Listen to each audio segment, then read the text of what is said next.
ৰাজ্য সৰকাৰ অৰুণোদয় আঁচনিৰ ধন লৈ থকাৰ সৰকাৰি কৰ্মচাৰী এক দীঘলীয়া তালিকা আহি পৰিছে ৰাজ্য সৰকাৰৰ হাতত। হিমন্ত সৰকাৰে প্ৰকাশ কৰিব দীঘলীয়া তালিকা আৰু আজি অৰুণোদয় আঁচনিৰ যিসকল কৰ্মচাৰীয়ে ধন লৈ আছিল প্ৰতিমাহে সেই কৰ্মচাৰীসকলৰ নাম ৰাজহুৱা কৰাৰ সম্ভাৱনা।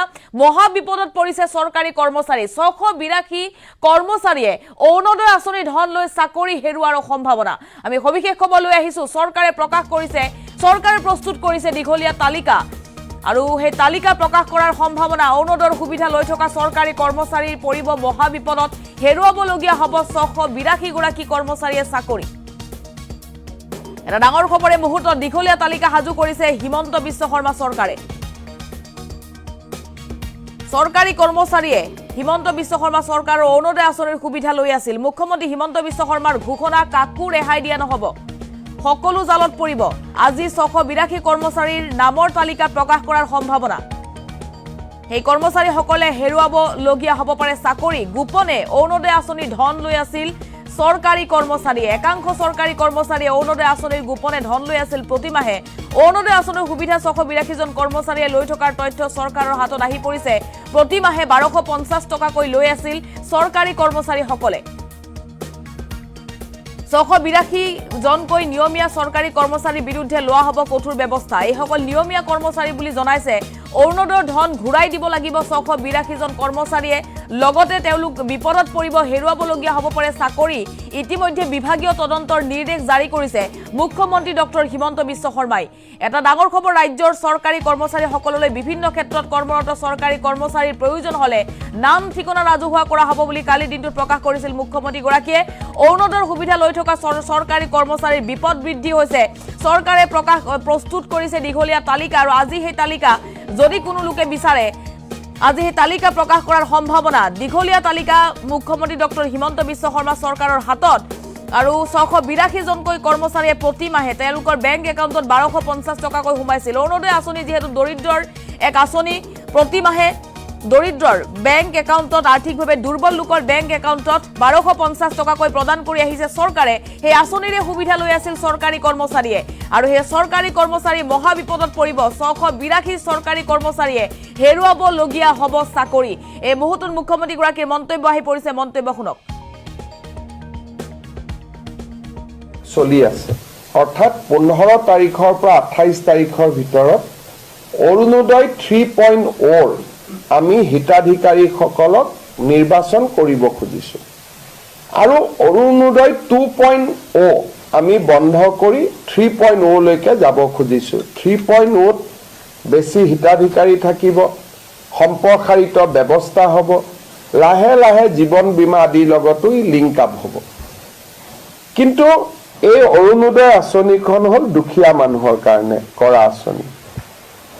আমাৰ চৰকাৰৰ দৃষ্টিগোচৰ হ'ল যে 682 জন চৰকাৰী কৰ্মচাৰীয়ে অৰুণোদয় আঁচনিৰ ধন আজিলৈকে লৈ আছে। যেতিয়া তেওঁলোকৰ একাউণ্টবিলাক আমি বেংকৰ লগত মেটচ কৰিছিলোঁ, তেতিয়া আজি ধৰাত পৰিলে বা আমি গম পালোঁ যে 682 জন চৰকাৰী কৰ্মচাৰী, যি ৰেগুলাৰ কণ্ট্ৰেকচুৱেল নহয়, যি নিয়মীয়া চৰকাৰী কৰ্মচাৰীয়ে অৰুণোদয় আঁচনিৰ ধন ইমান দিনে লৈ আছিল। আজি আমি গোটেই কেইজন এই কৰ্মচাৰীৰ বিৰুদ্ধে ডিপাৰ্টমেণ্টেল প্ৰচিডিং ড্ৰ কৰাৰ বাবে সিদ্ধান্ত লৈছোঁ আৰু আমি এই কৰ্মচাৰীসকলৰ বিৰুদ্ধে কঠোৰ অনুশাসনমূলক ব্যৱস্থা গ্ৰহণ কৰিম। 682 জন আমাৰ ওচৰত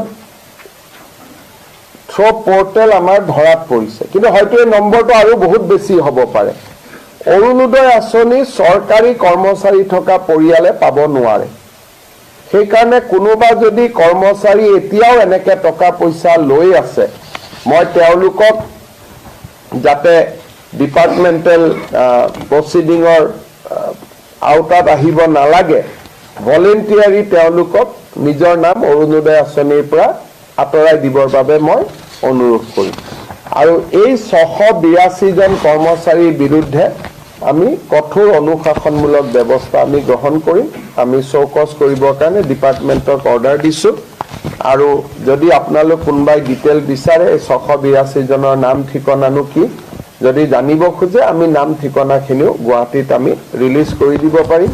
বা কালি আমাৰ মন্ত্ৰী জয়ন্ত মল্ল বৰুৱা বিমল বৰাৰ পৰা আপোনালোকে অহাকালি লৈ ল'ব পাৰিব যদি আপোনালোকে বিচাৰে তো আজিকালি টেকনলজিৰ কাৰণে ল'লেও বহুত দেৰি ল'ব নোৱাৰে টেকনলজি ইমান ডিটেক্ট হৈছে ধৰক এজনৰ ঘৰত দুখীয়া নহয় কিন্তু ধনী এজনে ল'লে এতিয়া আমি ইলেক্ট্ৰিচিটি কনজিউম কিমান কৰে তাৰ পৰাও আমি ধৰিব পাৰোঁ যে মানুহজন ধনী নে দুখীয়া আজিকালি নিয়ম বহুত হৈ গ'ল যেনেকৈ আপোনাৰ ঘৰত 120 মেগাৱাট ইলেক্ট্ৰিচিটি কিলোৱাট আমি 120 ইউনিট খৰচ কৰোঁ এজন অৰুণোদয় বেনিফিচিয়াৰী নাম পালোতে 200 ইউনিট খৰচ কৰে তেতো দুখীয়া হ'বই নোৱাৰে গতিকে আজিকালি গভৰ্ণমেণ্টে প্ৰথম এমাহ দুমাহ কোনোবাই ল'লেও লাহে লাহে গভৰ্ণমেণ্টে টেকনলজিৰ জৰিয়তে সকলোখিনি চিনাক্ত কৰিব পাৰে এইবাৰ আমি 26 জনক অৰুণোদয়ৰ পৰা কাটি দিছোঁ কিয় কাটিছোঁ তেওঁ অৰুণোদয় লৈছে জিএছটিও পেমেণ্ট কৰি আছে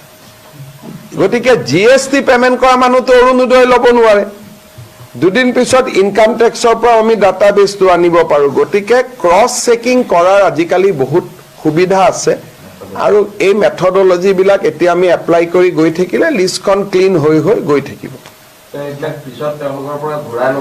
এইখিনিয়েতো ঘূৰাই দিব লাগিব চৰকাৰী কৰ্মচাৰীসকলৰতো দৰমহাৰ পৰা আমি কাটি ল'ম গতিকে এইখিনিয়েতো ঘূৰাই দিবই লাগিব 682টোৱে যিমান অৰুণোদয় চাকৰি পোৱাৰ আগৰখিনি আমি নলওঁ পিছৰখিনিতো ঘূৰাই দিবই লাগিব অৰুণোদয়